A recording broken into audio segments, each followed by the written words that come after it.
Welcome to the Expression Podcast. Today, in this podcast, we will speak about dance, Kathak to be precise, and other contemporary influences, and also some valuable learnings from the time she spent with her mother. Madhu blends tradition with modernity in a postmodern world, bringing continuity anchored in tradition to times where our attention is constantly abducted by fast, discontinuous action. Born to the legendary Maya Rao, who blended the Jaipur and Lucknow Gharana styles in her work and who was the first to have brought Kathak to South India, Madhu travels around the world performing a remarkable form of Indian classical dance, exploring its roots, its history, its silences, and expressions. Let's get to the episode.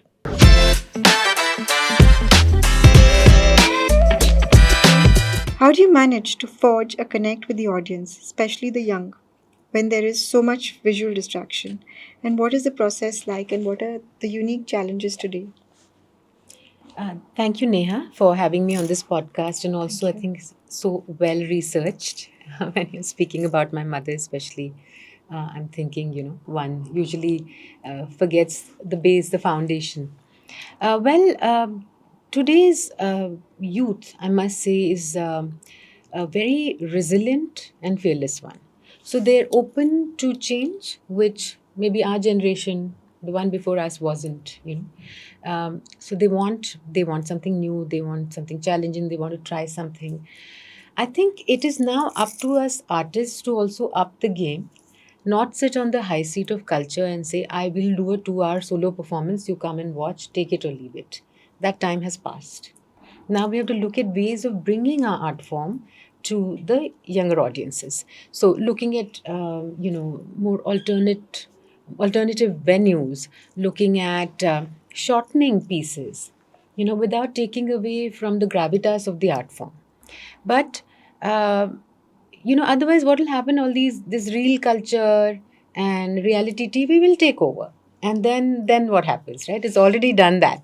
So I feel whenever we present a work, I always tweak my work for the audience, and then of course be open to feeling the pulse and moving the piece forward. Yeah.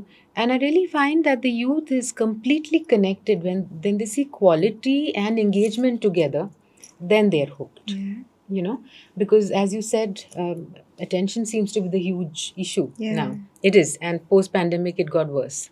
Not just for the youth, everybody. Yes. So I think it is up to us artists, because at the end of the day, we are communicators. Yeah. So we have to find new ways too. So I really don't think the younger generation is not interested. That's I think a falsy, and I in fact feel that this is the generation that taught us not to use firecrackers or is concerned about climate action. They are a very entitled generation, but at the same time, very keyed into being a citizen of this planet and to coexist. Yeah. So I think that's great germination ground for any artist to Yeah. present their work.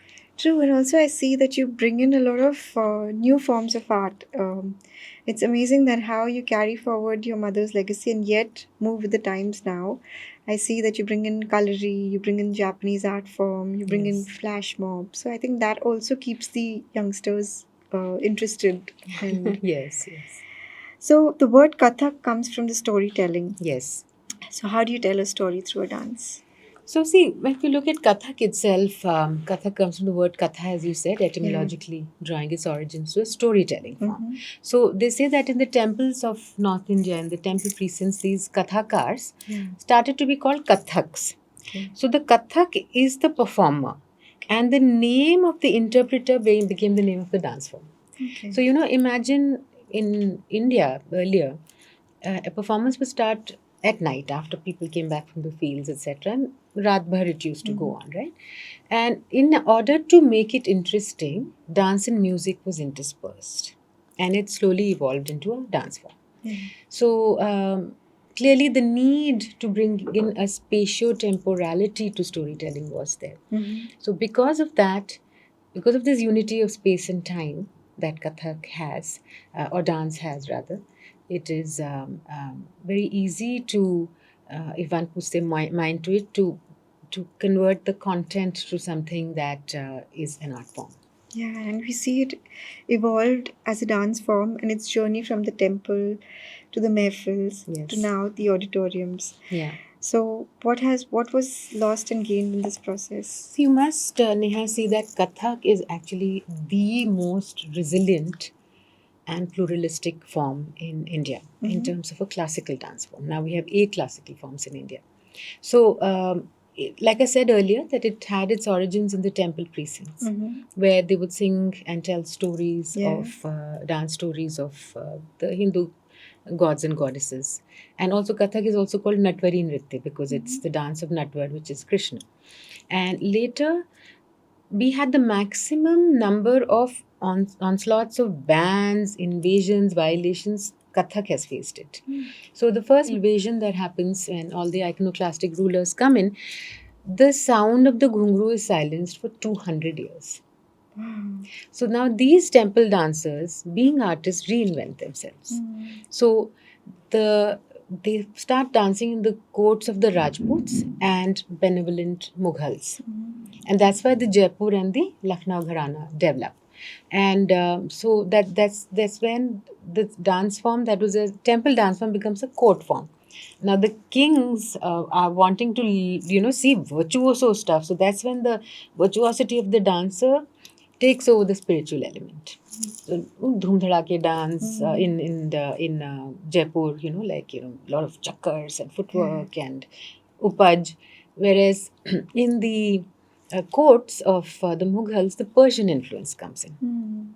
And it is absorbed into the dance form, the nazakat of the regality, and it is here that they say that probably this was the influence of the whirling dervishes. We don't know why we have so many chakkars, and then they say that the spiritual element again comes back in the court of Wajid Ali Shah, Muslim ruler, who himself was thought of himself as Krishna when he wrote these compositions, and his pen name was Akhtar Pia. Okay. And in his court, the ras comes back. Element is, the Rasdhari tradition is reintroduced. And then Kathak travels from India into Afghanistan, Romania, Turkey, into Spain. And flamenco is, they say, is an offshoot, and the two forms mirror each other till today. So I think the story of Kathak from the temple to, as you said, into the courts, Havelis, and finally onto the proscenium is one of reinvention, of adapting to change, and absorbing. And it's also one of the dance forms that's very easy to adapt to contemporary themes. So it's quite a fascinating journey. It's really interesting to know such things. Do you think that the process of evolution brought about a sensitization of Kathak, a visual sensory of its languages, from the pre-modern era of the Tawaifs? Yes, absolutely. In fact, I'm so glad you brought that up because in the history books of Kathak, the Tawaifs are completely invisible. They're not there, right? You're always talking about, the various Maharajas, which is who are the gurus, who sort of continue this tradition. But I think every single, whether this was the Kathakar, it was the Nachaniya, it was the Tawaif, it was the Rasdhari, the Kirtaniya, and today's modern day choreographers and dancers, each one is a receptacle carrying the seed of Kathak, which is Abhinay and storytelling. So, in fact, the Tawais, as you know, in 1857, helped the mutineers. And they were the highest tax paying bracket. So when the British find out their role in this in the mutiny, they also find that they have so much property and they're paying tax. So they sequester their property and throw them into the brothels of the British Army. And then of course after that in the 20th century you have the anti-Nach movement. They write it as Nach. So those all of that actually throw them into professions other than dance, and they are not acknowledged, which I feel really sorry about because they were the women to whom you sent people to learn manners, nazakat, and tehzeeb and all that. So Yes, and in fact, there's a very interesting article which speaks about which Dr. Margaret Walker has researched, and it says courtesans to choreographers. And interestingly, since we're talking about Dr. Maya Rao, she speaks about the courtesans who continued the tradition, carried it forward, and the two choreographers, women choreographers, who actually create a legacy for Kathak outside of the gharana. And that's Dr. Maya Rao and Kumudini Lakhya. Nice.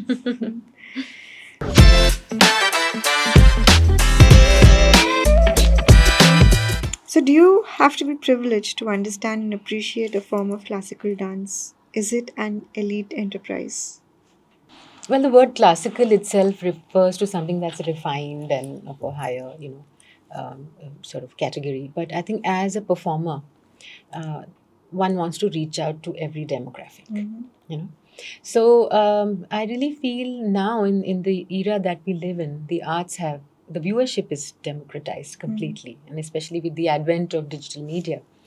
Um, I think, if you look at a dance form like Kathakali, for example. So in the Natya Shastra, Abhinay Darpan, there are, for example, I'm just giving you an idea of the mudras, right? Yeah. Uh, so each mudra signifies something. Or you have the Vinyoga, which means you can use it in different ways. So, for example, for instance, we can try this. So, you have Pataka, Tripataka, etc., right? So, it might be used in dance to say stop or this is mine or, please go or something like Yeah. that. But we use it in everyday life, don't you? You use this to say, for example, what? Hi. Or, Hi. Yeah. Bye, stop, Yeah. or I'm done, right? Yeah. So, similarly, in every classical form is used differently. For example, in Kathak, if you have to say this space, you say this space. In Bharatnatyam, you say this city. Now, somebody who doesn't understand Bharatnatyam will say, are you pointing to a flower? Right? But then it's up to the artist to sort of, explain it. Now, Kathakali has 500 such mudras, including the full stop and comma and apostrophe. So now that if you don't understand after 2 hours of watching a 5 hour Kathakali, you lose your way somewhere, right? So I think this is why it's important for tour guides, etc., who are taking people to actually give them a workshop before that as to how to absorb this particular form. But I think as a sensorial experience, any dance form, especially the classical form, because they're so well etched out and thought out, should appeal to anybody. It's just the difference between a good artist and somebody who's just sort of flowing with the times and winging it. So when we take up to this art form, Kathak, how long does it take to know all the mudras? How long does it take to learn Kathak? So I still say I'm learning. It takes a lifetime. Zindagi chali jati hai. But I would say at least 10 years of Dedication. learning and riyaz. It's equivalent to your 10,000 hours of, to be successful. So yeah, you need the time, not, and I always say this to our students also. You're not just a dancer now, become an artist. So Kathak, if you want to learn, you also need to have a sort of immersion in Hindustani classical music. You need to be interested in theatre, and that's why we keep telling people, go out and see every form of art, not just art, engage in what's happening in order to be a complete artist.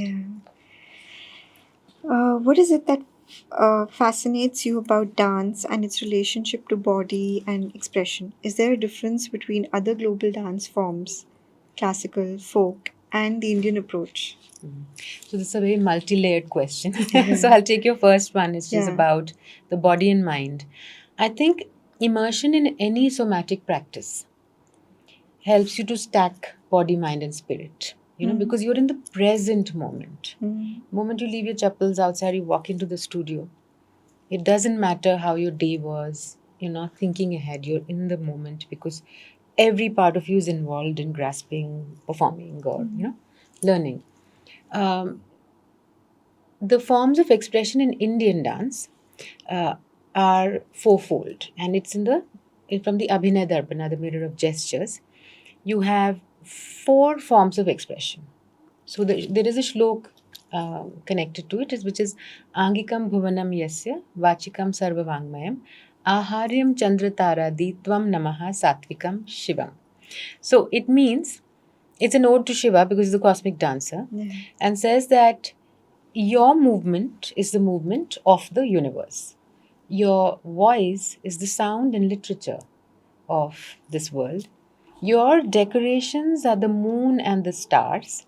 To you we bow, Shiva, whose face radiates bliss. Now, there are the four forms of expression. First is through the body, like you asked. Second is through vachik, which is voice, which also means literature, poetry. Yeah.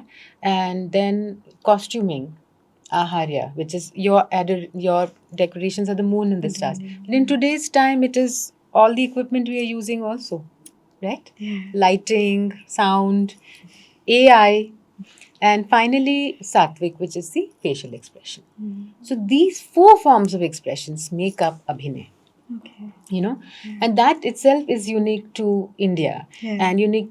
That's what is the distinction from any Western form. So, like you were asking me, the whole of the Western world has one classical form, and that's ballet. Whereas India has 8 forms from different regions. The South has 4, the East has 3, then North India has. So, so that itself sets it apart. So, do you know all the 8 forms? No, it's not. Like I said, to learn one takes a lifetime. I did try to learn a little bit of Bharatnatyam and some Manipuri. Yeah, but I do Manipuri martial arts and Kalari poetry. So classical is only Kathak. But I do some martial forms and, as you know, contemporary dance, yoga. In Indian dance forms, gender fluidity and cross-dressing is a big factor. An issue that got addressed in Karan Johar's recent blockbuster, Rocky and Rani. Did you watch it? I watched it. Did you think it was addressed properly or I think, I'm actually really happy to see this multiplex genre, and also, of course, the mainstream movies are addressing issues, whether it's marital rape or date rapes and, gender fluidity and questioning hierarchies of patriarchy. And Rocky and Rani did that with Kathak. I thought they were both very good-looking men, but hopeless dancers for Kathak. I mean, they were fabulous in their Bollywood dancing, but it made a point. I mean, it's also at the end of the day, is a theater of imagination, right? And the thing is, somebody the other day said they'd come to watch one of our performances, and he said, Madhu, I noticed that you don't sort of change the choreography to suit a female body or male body. You see them as dancing entities and you let them bring their own character into it. So that's what I do. But the reason why there is this sort of fluidity is because I think circumstantially dance forms like Yakshagana, Kathakali, etc. were done by men who would travel through the night in the jungle, rest, set up a tent, and in the evening perform. And after performing again walk. So this was not safe maybe for women. So that's why you have this concept of this Sri Vesha. The man dresses as a woman, and does the woman characters. A lot of the Bhagavata traditions have that. And then, of course, after the, after we reclaimed our cultural heritage and also created new avenues after independence, a lot of women started dancing and was considered taboo. So, and if you see sometimes women dressing up as men to dance, it's probably because of the lack of male dancers more than anything. But in Kathak, there was a man called Bindadin Maharaj, who is the Dada Guru of, all the present day dancers. So, Kalka Bindadin Maharaj wouldn't partake of a morsel of food unless he wrote a kavita or a bhajan or to Radha and Krishna. So he speaks about his thumris. They have jodas. For example, there would be a thumri that says "Kaase mein khelu piya ghar nahi" or "मैं तो खेलूंगी उन्हीं से होरी गुइयां." And the other one will be Krishna coming and being naughty or something, and these women say, "We won't give you your flute back," and they dress him, sari penai, churiyan, etc. And they say, "Ab Kanha khele कहाँ ऐसी होरी गुइयाँ, हमने ऐसी वाली होली तो तुमने नहीं खेली होगी, you know. So I think the dividing lines of compartmentalizing gender, Yeah. religious philosophy, was all, we had the artistic license, and I think I definitely do think that we've had um, times where people were much more open minded, you know, Yeah. before this sort of corseted Victorian mindset came in. Mm. And even now, we have such colonized minds, don't we? Yeah. I agree.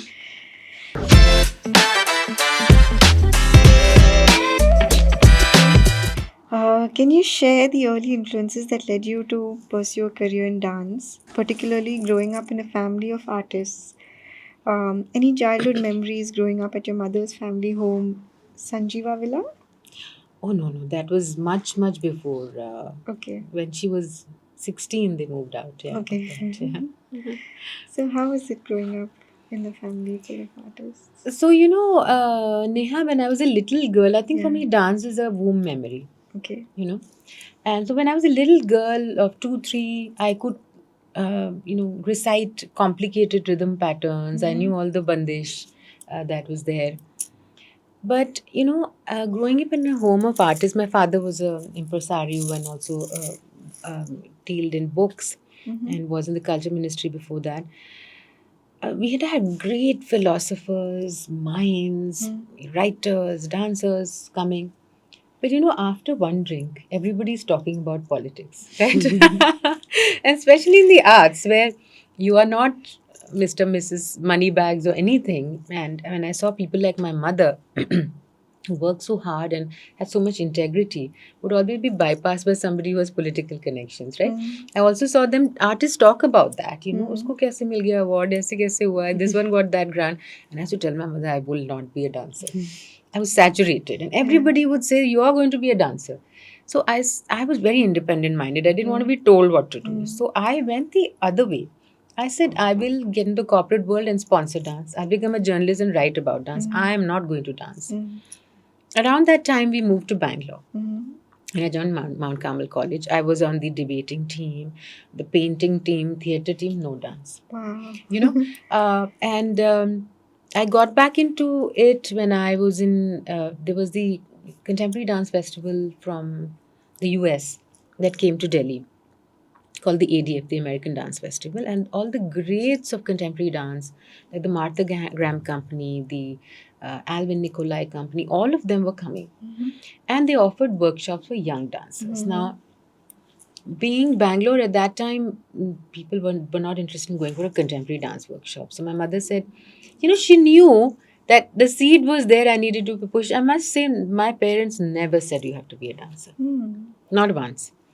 And she said, do you want to go? You go back to Delhi, hang out with your friends for a week. And there was a handsome stipend of 200 rupees in 1990. That's a lot of money. Yeah. So I went. And there was this, and there was choice. You could sign up for improvisation class, technique class, something else class. I signed up for technique and improvisation, which the Americans were calling improvisation. Technique class was the great Betty Jones from the Jose Limon Center. I was saying, whatever. Then we went to this improvisation class. There was this not even 5 foot person standing there with a Rajasthani cap, Sarah Pearson. And she said we were all there. And all the dancers who were there, 20 odd of us, are all like, they're stars in their Odissi, Bharatanatyam, wherever. She said, I want you to take your hand and take your index finger. We could try this, Neha. And create 20 movements out of it. Right? So we try. Yeah. So that was 1 and that was 2 or, 3. So, you get exhausted after. She's saying, okay, now I want you to come and demonstrate about 8 of them. And she was serious. We thought she's gone off a rocker. Like, who does this? So we went, and when I did mine, she said, you're a choreographer. I was just thinking, whatever.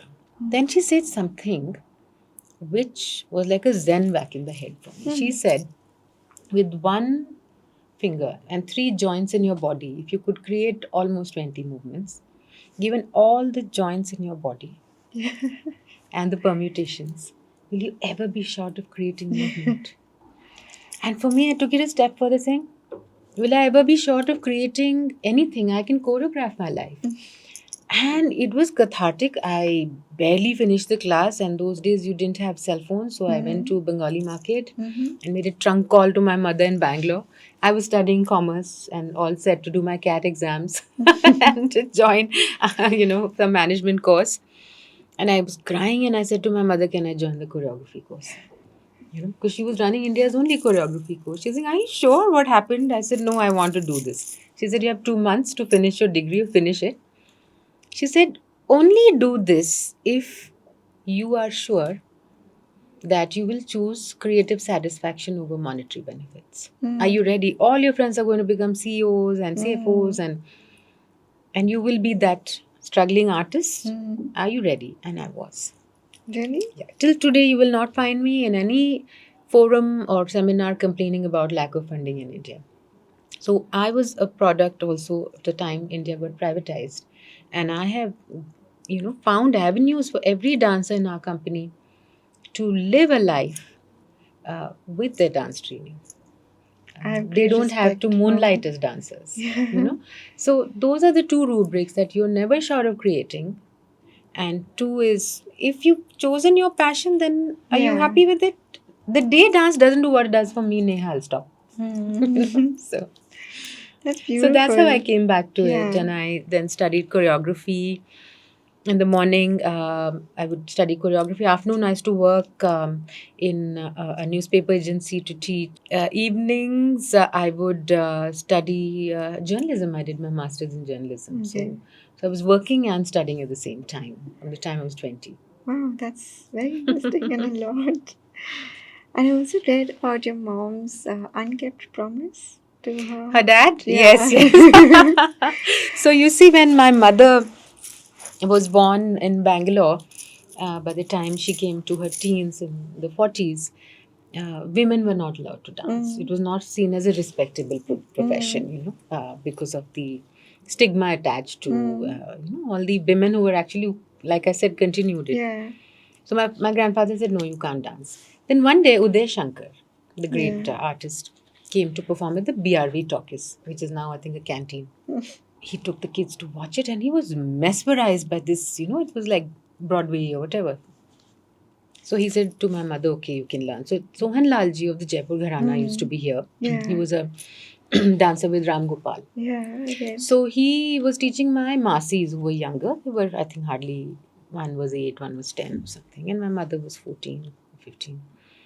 And he said, you can learn, but promise me you'll never go on stage. Why did he say that? So she promised, and But like that.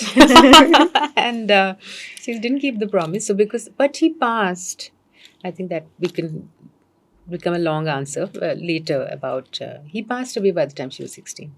Oh, I'm so sorry. So clearly, my next question doesn't hold good when you said that you were never into dance. I was just going to ask you, did you head any dance clubs or community in schools or college? No, but I must tell you this, that our principal Yeah. at that time, the vice principal, Dr. Genevieve, was Yeah. very interested in the arts, especially dance. So she would ask my mother every year to choreograph a biblical theme.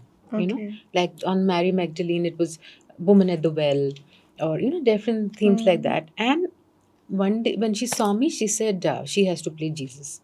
So she said, my mother said she doesn't dance even. No, Jesus doesn't have to do anything, he has to bless and stand. Why? Because, and I was a wild child in college. I used to streak it was a punk fashion those days. Cyndi Lauper and Madonna.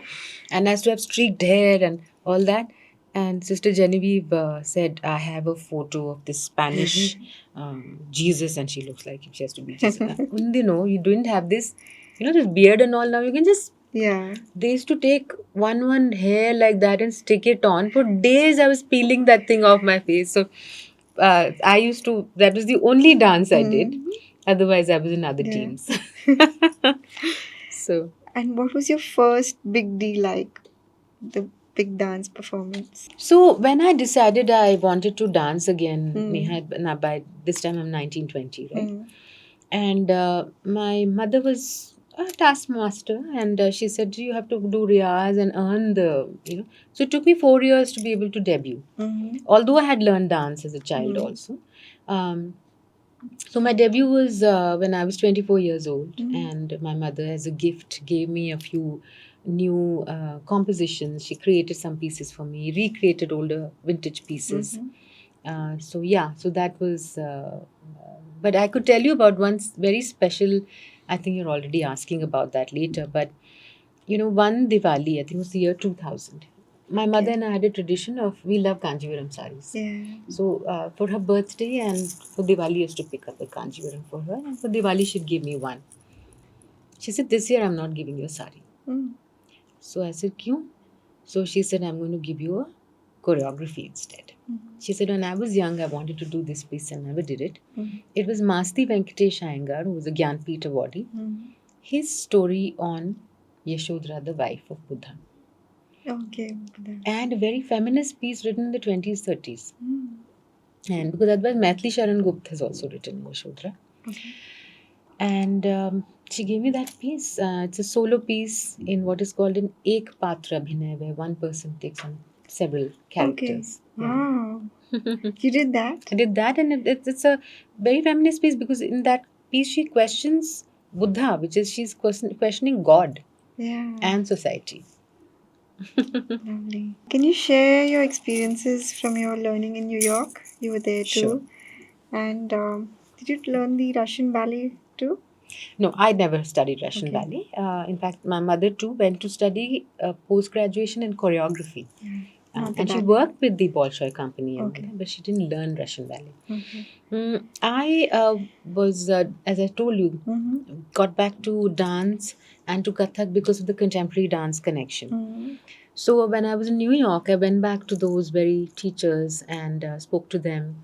And I went to the Martha Graham Center. Yeah. So this is after your 4 years at the institute. Yes. So this is 1994. Yeah. And I went and studied at the Martha Graham Center, Jose Limon, the Marie Louise Center, so many others.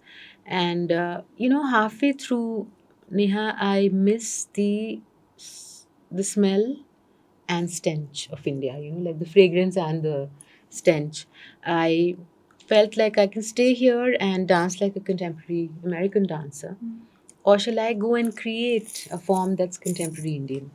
So, using my training from there, revisiting Indian movement disciplines like Hatha Yoga, Indian martial arts, I created a vocabulary. Okay. And that's how STEM was started. So, it's nowadays people ask me STEM is science, technology, engineering, movement. I said, no, it's space, time, energy, movement, which are the precepts of choreography. Yes. And you did have opposition for this, right? Initially. I did. I was ostracized. How did you handle that?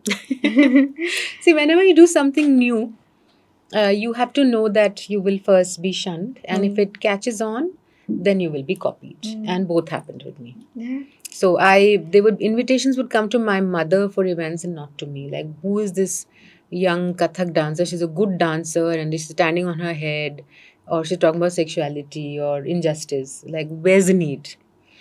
And the audience of Bangalore, which I feel is one of the most discerning and open-minded, just loved it. Our first performance. And within a few months, like I said, they were clone companies also. But the initial struggle is for the pioneer to make, Nice.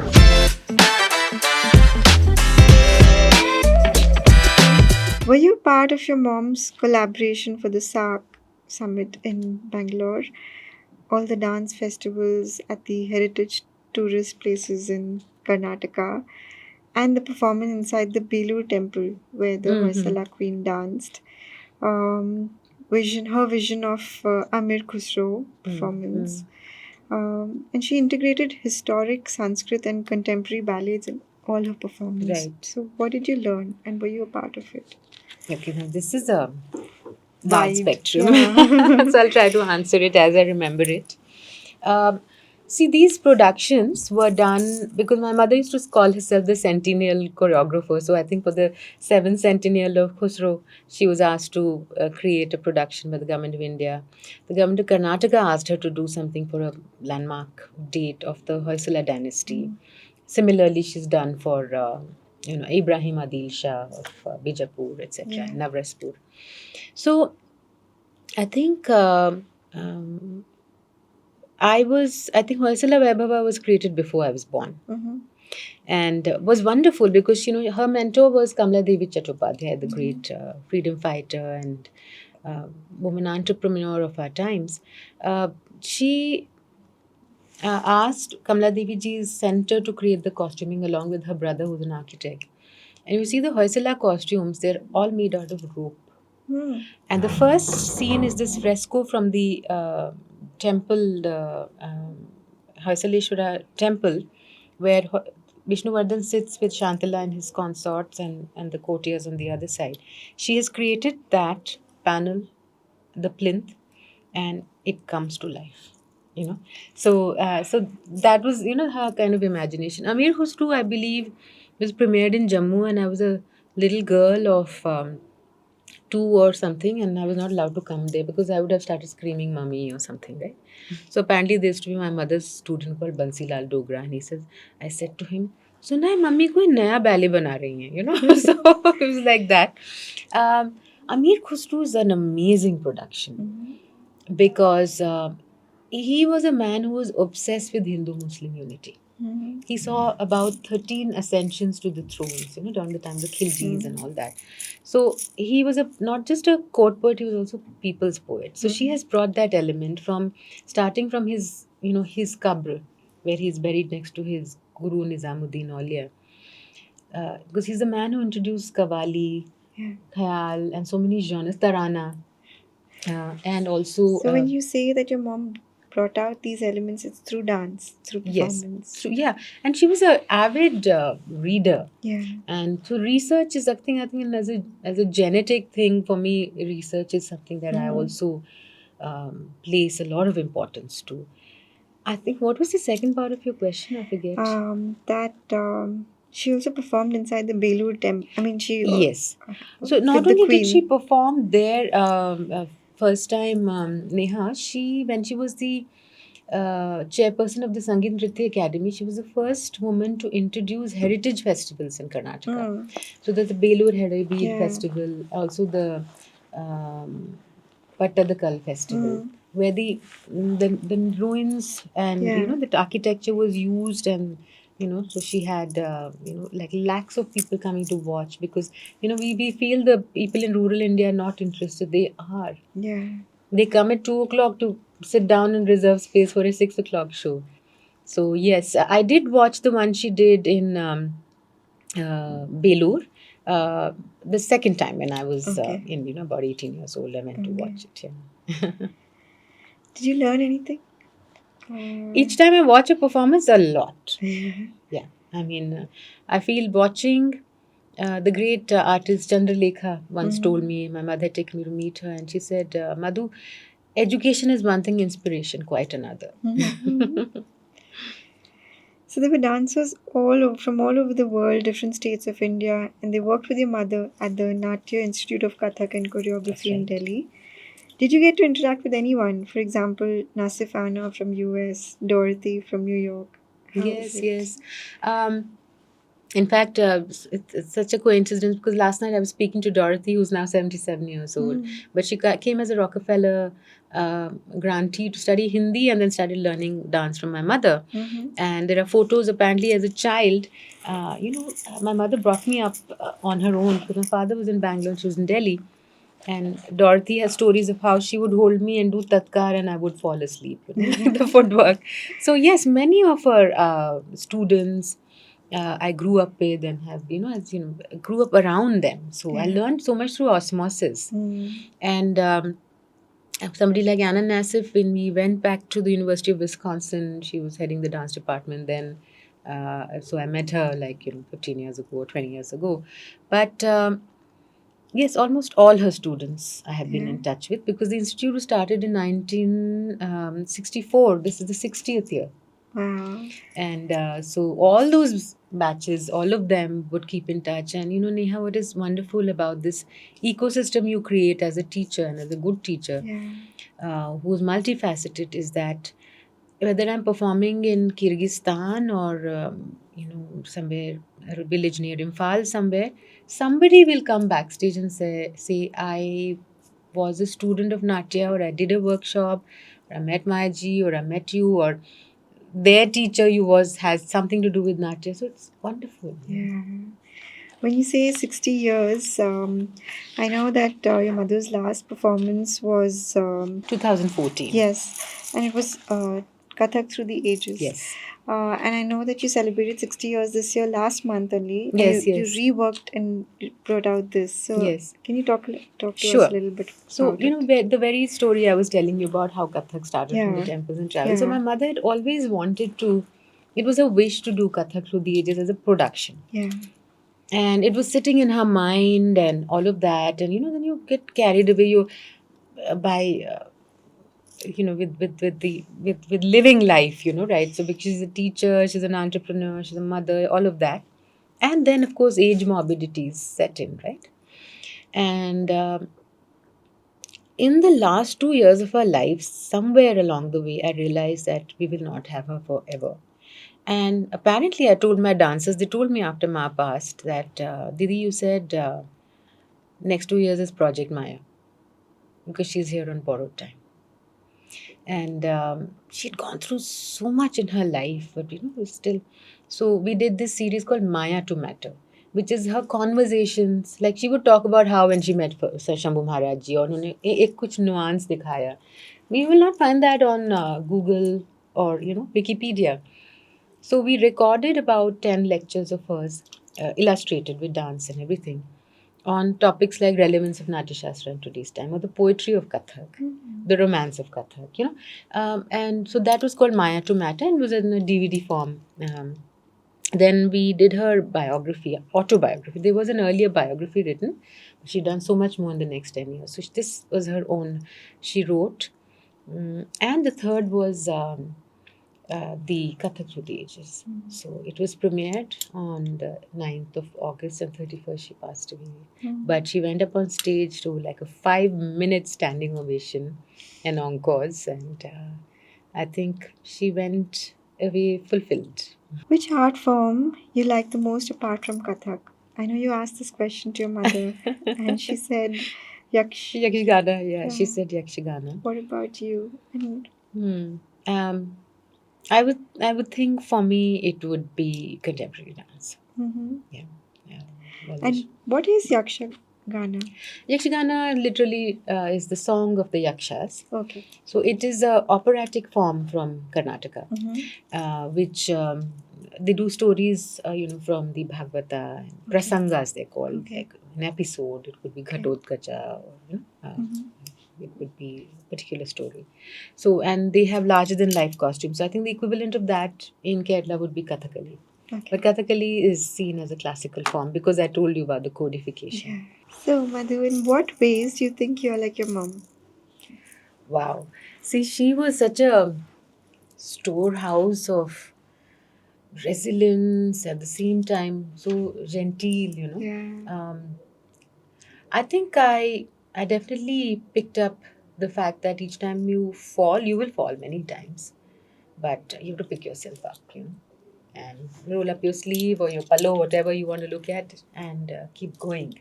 Yeah. So that, and also to never abandon ship. Mhm. To see everything through till the end as much as possible. I think I picked up her sense of humor. She was an aesthete, and I think genetically I've got that too. I love textiles, Indian craftsmanship, and it was so easy. I think we were like friends. We did things cross generationally. Yeah. Our love for perfumes or silks or museums and shows and Wow. movies Lovely. and so yeah, I think I picked that up from her, and also this need to constantly share, Yeah. not hold anything that to save it, just unless there is this reciprocity Mm. and generosity, whether it's with knowledge or it's with your time or with your resources, Mhm. life's not worth it. And what are the most valuable lessons you've learned from your parents? Strangely from my dad was a genius, Hmm. who short circuited sort of, as most genius minds do. He was really amazing. I think his spirit of generosity. At the same time, I learned watching him that having a really bad temper gets you nowhere. I was also very hot headed as a youngster. So I totally have changed my whole personality and, don't How do you short think that circuit. happened? Because of the dance, would you say? I think it was a conscious effort also, Mm-hmm. right? And yes, definitely, because when you dance, you're inviting stillness in your life in order to Yeah. propel creativity. So definitely, from my mother, as I said to you earlier, this hard work gene and to be resilient and open to change, I learned from her. And from both of them, the habit of reading. They were both voracious readers. And I remember as a child, yeah, I used to be constantly with a book.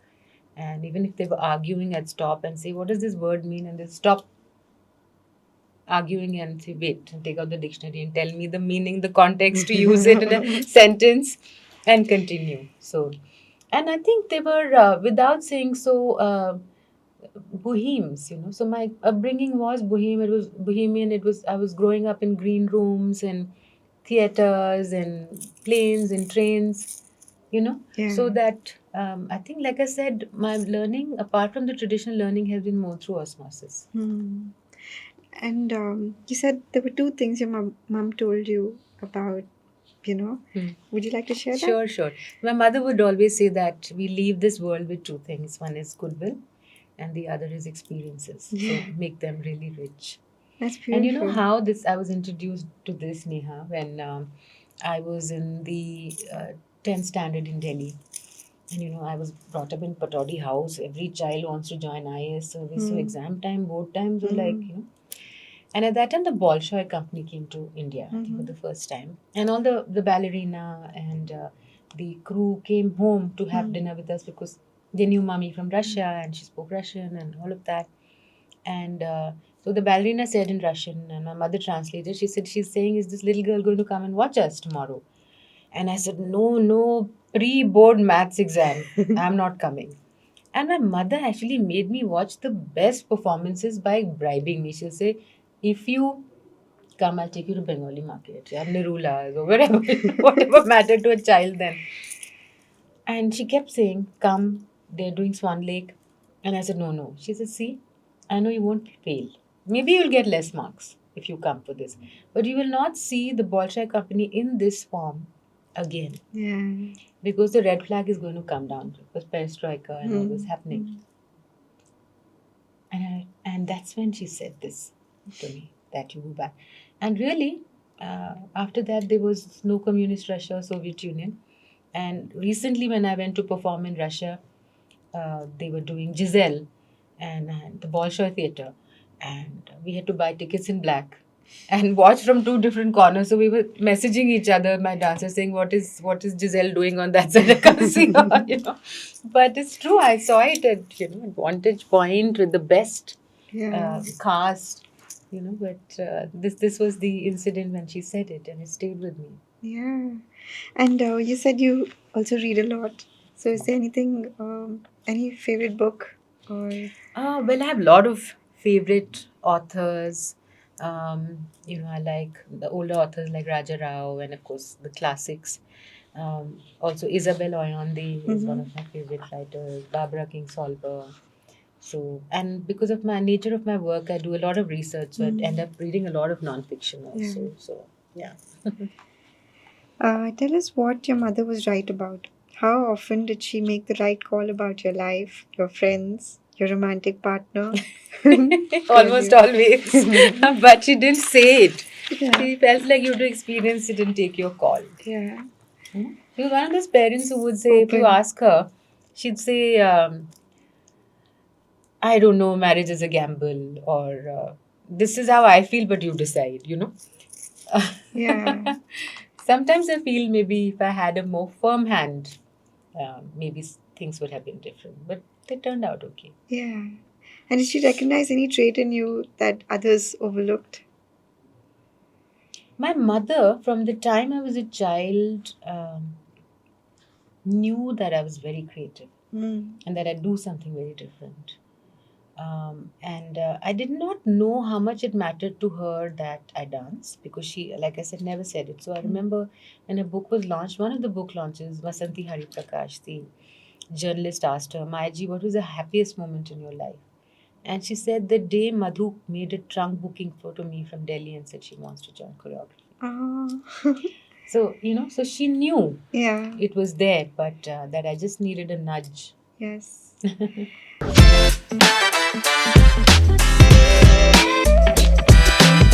How did the STEM dance company begin? What is the story and what was your inspiration? Neha, this was way back in 1995. I had just come back from the US, as I told you. I studied there and missed the fragrance and stench of India. And I wanted to create something in Indian dance which was contemporary in content and form. And this was accepted in music, contemporary art, but somehow dance people feel should be pickled in tradition, without realizing that over the centuries, dance has adapted to socio-political, climatic conditions, different realities, right? So I started this company, which is called STEM, stands for Space, Time, Energy, and Movement, which are the precepts of choreography. And we spell company as company, like the colloquial way of saying it, you know. And because I wanted to talk about things other than mythopoetics or, Indian mysticism, like depression, for example, or insecurity, which I was facing as a youngster at that time, right? So, like as I said before, I revisited different Indian movement disciplines and also the training in contemporary dance to create pieces which were somehow pure dance pieces. And our first production was on the concept of insecurity. It could be a social issue like, drug addiction. It could be, of course, Indian mysticism, the mandalas. And my work has always, the signature of our work has always been collaboration. Yeah. So from our first production, always like it's a 24-year-old premiering a new work, booked Chowdia for 2 days, ticketed it, and had about 8 collaborators. We had sculptors doing our sets. We had music composers. We had costume designers. And now also I use a lot of multimedia, the electronic media, the digital space, AI, to talk about climate change or other things. So collaboration has been key, and I think STEM has allowed us to do that, not only in the performance space but off it. So talking about AI, how do you see dance evolving as an art form in the age of AI?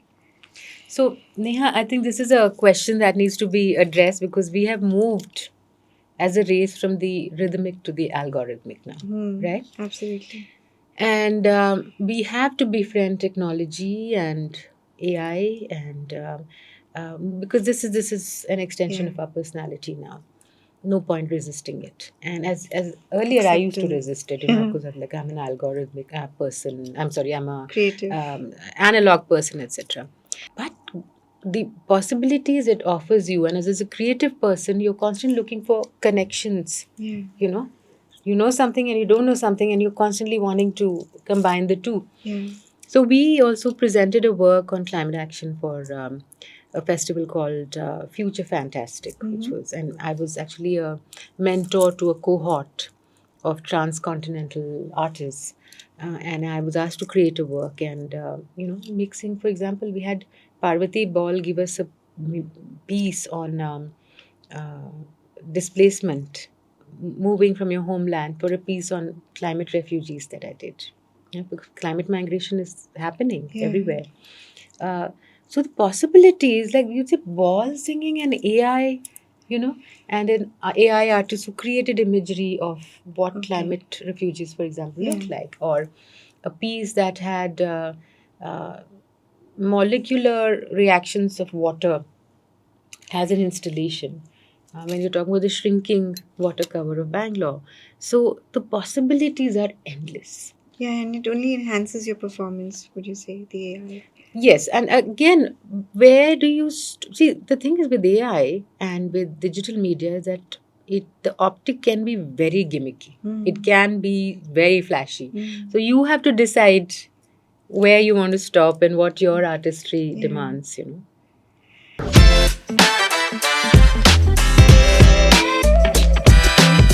So you also said just now that you worked on projects addressing depressions, addressing different situations. And so how do you express depression or even sarcasm or even unhappiness through dance movements? As you know, there are the Navrasas, which used to be originally the Ashtarasas. Yeah. And imagine Indian dramaturgy was so informed 2000 years ago when it's codified, so it's existed before. So if you have the rasas, you have the psychological states attached to it. Yeah. You know, there are so many of them, and so every aspect of that is thought out in the performance space. But at a basic level, when you move, when you dance, you tap into a very special space called the present moment. Yeah. You know, like right now, you and I are in this oasis called the present moment, and we're not thinking of did I fill gas in my car or I have to take my daughter to some place or nothing. Yeah. You know, so the ability to do that, to tap into the present space that dance offers you, of course you're dancing, you're producing your endorphins, your good hormones, Yeah. right? You also are doing something creative, which for your body, mind, and spirit is great. Your cognition sharpens. You become more disciplined. You become more porous, and you become more accepting of the other. Now, are these not traits every human being should have? Absolutely. You know, Yeah. so that's what happens. The magic of dance is that, Mm. not just performance. You know, so and that excites me because the possibilities, like I said, of cross elimination with dance, of with healing, dance with education, dance with corporate training program is like there's no stopping. Yeah. No, but if you had to express on your face without saying that you're unhappy about something, can you show us something Of with? course, I can show if I'm like upset with somebody, for example, right? Yeah.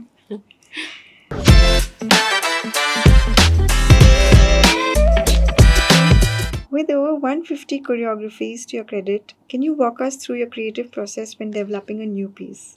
And it's amazing you picked various terrains and situations to perform, like in the middle of a rainforest, in the middle of a lake, in the middle of Bangalore traffic. How did you think of all of this?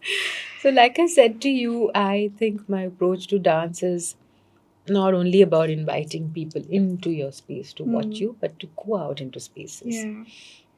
So, this festival we first did in Bangalore was a challenge because people were saying nobody comes to watch dance and music, Yeah. hardly 200 in the audience. Mm-hmm. So, I did this festival called Nama Dance Utsav with our team, which was done in UB City on the escalators and parks. And we did Bangalore's first flash mob. We didn't have the money to advertise, so the flash mob happened in, like guerrilla operations out of Mantri Mall and UB City and other places to tell people that this festival is happening. And Neha, 13,000 people attended in 4 days. Wow. And And the it sounds so much demographic was between fun. 18 and 35, which is Yeah. great. It's not like the old people or people my age may be going to watch.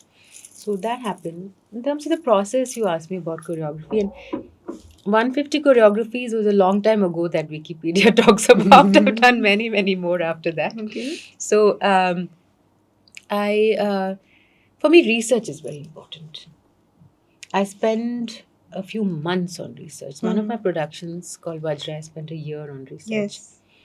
because it was to do with esoteric texts and You had Indian, Western, and Japanese. yes, traditions Yeah. come in, and also um, for me the process. The first thing that happens is the research, and then I start to storyboard, and I have a meeting right in the beginning with the technical aspect, with the production design people and the dancers in me. I have workshops So, for example, Vajra, I had Devdutt Patnaik, Dr. David Frawley, and all of them come and workshop with the dancers.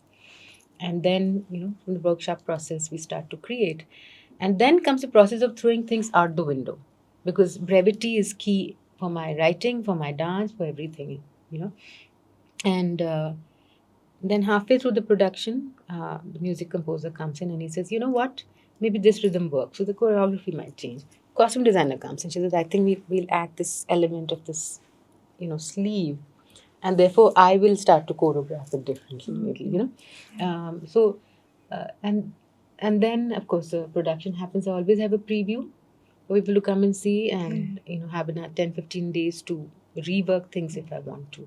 Because I'm very aware of the fact that as a choreographer, you're immersed in this idea for so long that sometimes you forget how is that somebody viewing it from the outside. So that's the process. I think dance chose me, and when I go into a space and I choreograph, I might have written down movements that I'm going to do, but at that moment something happens and the choreography just gets formed then and there. It's quite magical, and every time it humbles me when that happens. Yeah, nice. When is the next flash mob in Bangalore? Now everybody is doing it, so I have to think of something new.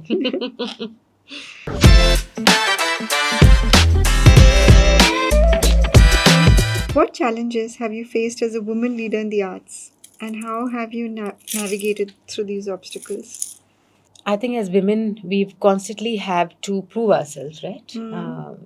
Although we are, I believe in gender equity. I believe in the fact that as a woman entrepreneur, you would know that we bring a lot more to the table. As a woman, you occupy a space, whether it's a performance area, a boardroom, a conference, very differently. We bring something very special into a space, and but for us, every space has to then become a space for advocacy and agency. Because what should be the norm, equality, is not given to us. So therefore, it's almost feels like a privilege, isn't it?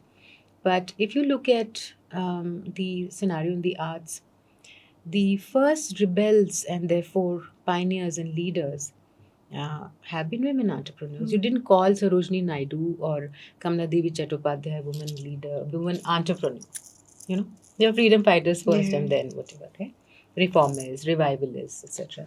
All these women, like my mother and so many of them, Pupul Jekkar, and they were all leaders who had to not only fight a system but at the same time exist despite it, but created such special spaces, and it benefits all of us today. We are doing what we are doing because of them, and I think we need to do that for the next generations to come.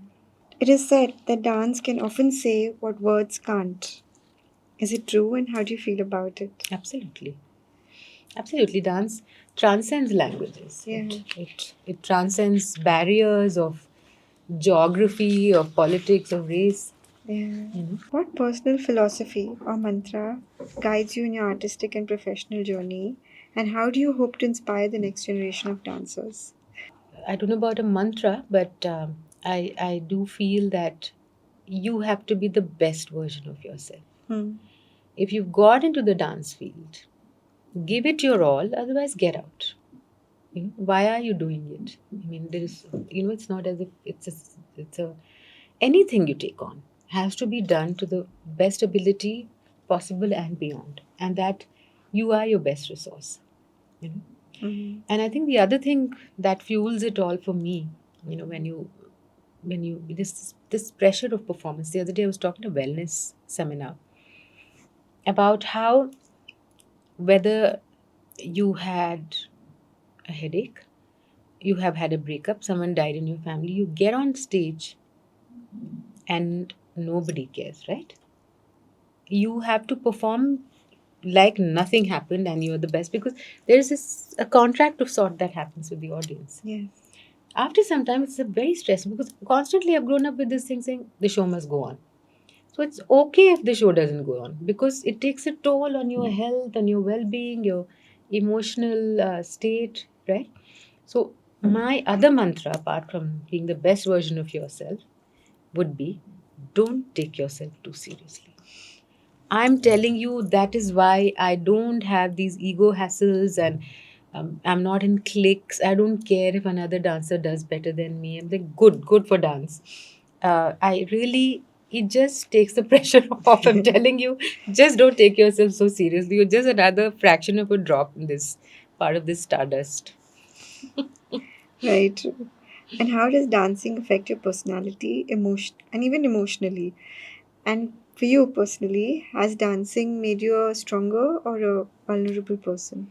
It has made me both. Yeah. It made me so porous because, because you're so sensitized to working with your sensorial self constantly, your spiritual self, you know, like I said, the stacking of body, mind, and spirit. So you are vulnerable. So you're not constantly creating filters because in order to feel and to experience and express, you need to be sensitive and to be vulnerable and not constantly have these filters.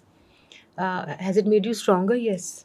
Like I said to you, whatever happens, I've gone back to work a week after my dad passed. 3 days after my mother passed, and I thought it was the end of the world. I had to go back and do a job.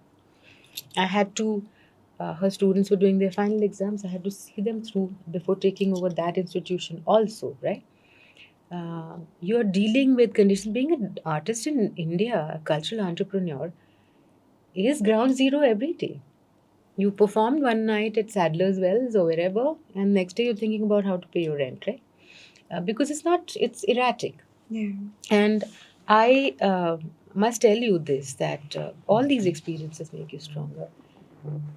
And also you might be performing at a seven-star hotel, staying there one day, 2 days later you're at a government-run festival at a monument where they don't even have a restroom for you, and you're then going to a farmer and saying, "Can we please use your space?" You Yeah. know. So I think all these this spectrum makes you much stronger. What has been your greatest contribution to the world of art? Um, do you, what more could be done to spread Kathak as an art form? I don't know what my contribution is. I think you have to tell me. I've just been getting awards for my contribution. So, What do you but feel strongly that you've made a difference in this? I think I have brought in possibilities for my artists to make a living through dance, and not just performing or teaching, but going into other areas, whether it's therapy, whether it's production design, whether it's dance writing, whether it's the scientific connections, all of that. I think mentorship has been one of my things, and also this possibility of uh, creative cross illumination is I think my forte. I'm always looking for connections. Yeah. You know? You said you also got cutlery into the. Yes, So that involves a lot of use of weapons also, right? yes. So do you have that as well? It's part of our regimen, training regimen. Okay. Kalaripayattu and Chao and Indian martial arts, Thang Yeah. Tha from Manipur. So we have a STEM regimen, like movement vocabulary, which Okay. dancers have to practice. So if you look at our performing unit, there are they rehearse apart from their own training regimen. They do perform work 3 times a week. So if you were to come to me now, Neha, and say we have a performance at 5 o'clock, my dancers are ready. They can perform because they live and breathe dance. You see. So that I think is very important. Yeah. Yeah.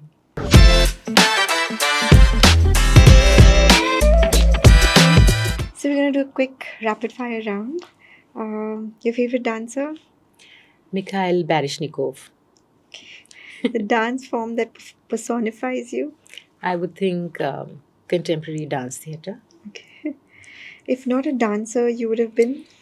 Oh, I would have been in the design field. I would have been in a painter artist. I would have been a fashion designer, I think. The artist who has the most influence on you, besides your mom. Besides my mom, many artists. It's Pina Bausch, Picasso, so many. Habib Tanveer. One dance form you've always wanted to learn? Tango. Yeah. Yes. Imagine you're invited to Saturday Night Live for a performance. What would it be? It would be a fun piece with Yeah. humor. So we have one piece called sports. It's called Krida. Okay. So it was when India was pitching for the Junior Olympics, it was created. And so, as dancers, you're constantly researching, doing riyaz. This is a fun piece. It has a lot of humor. I would have done that. I'd love to see that actually. Yes, you should. Have you danced with heels? No, No. no. Not in the Maybe table. when I learn the tango. Yeah. No, because our art forms require this connection to the earth, no? Yeah. So you need to be bare feet. Yeah. Anyone you know whom you admire who moves like a silk with fluidity and precision? Non-dancer, is it? Yeah. Oh God, so many people, but I can't think of one right now. One of my mentors, Anita Ratnam, there's a dancer called Ramli Ibrahim. He also, the way he conducts himself, walks. Many people, a lot of youngsters too. I think they're so poised nowadays. Yeah. Have you come across any unique child performance?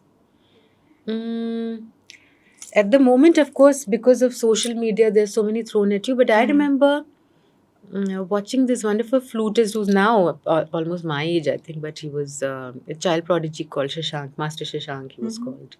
Um, I saw some children in our own dance company are going to be prodigies. Yeah, little ones. Because you have a lot of these shows, right? And you have you been as a judge to any of these? So, Neha, I refuse to be a judge. I've been asked many times to be on reality TV Yeah. or college shows. When I was younger, I've done a couple of judging, but I refuse to judge because on that day, who are you to decide which is the best performance? Yeah. And it can actually sometimes really ruin lives. I on principle don't judge. That's nice. And what is the greatest stage attraction you've ever seen? Quite a few performances. I can talk about Pina Bausch's Carnations, where the whole stage is full, thousands of carnations on stage, when you walk in. Where was Um, this? This was, I saw this way back in maybe 98. Um, it could be a solo performance by, I remember there was a theatre artist in Italy, in Bergamo, who was Italian but was a Kathakali exponent, and he just got Parkinson's. And his hands were naturally shaking, and he was doing this particular performance which needed him to shake his hands, and it was just magical. I was sitting there in tears and watching in this old 400-year-old church in Italy, somebody doing Kathakali right in the center. So that means saying sometimes something spectacular, sometimes it's just that one Yeah. artist. Extraordinary. How do you feel when your performance receives loud screams of approval? I think it's exciting sometimes, but after some time it gets very disturbing. It's like, acha, bas karo na. You like it, you do it for the encore. And what are your thoughts on remixes and mixing different forms of art? See, I have a problem with this whole mixing thing. Yeah. It has to organically blend. So, for example, now when you talk about contemporary dance, so many of us, one whole generation of us has spent time trying to tell people that contemporary dance is a form which has a vocabulary. Then you have these reality shows and say, "Aaj kya karoge?" Classical, contemporary. Contemporary for contemporary, which means one Bharatnatyam movement, one Kathak movement, one Bollywood movement, and they think it's contemporary dance. So that is really mixing, where it's contrived to make a spectacle. But more than mixing, I was thinking interspersing meeting of forms is what is really needed. Last question. Would you like to perform in the Opera House someday? Oh, yes, absolutely. Would love to. Thank you, Madhu. It was such a Thank good you. session, and we learned so much today from you. Thanks Thank a you. lot. And all the best to you. Thank you so much.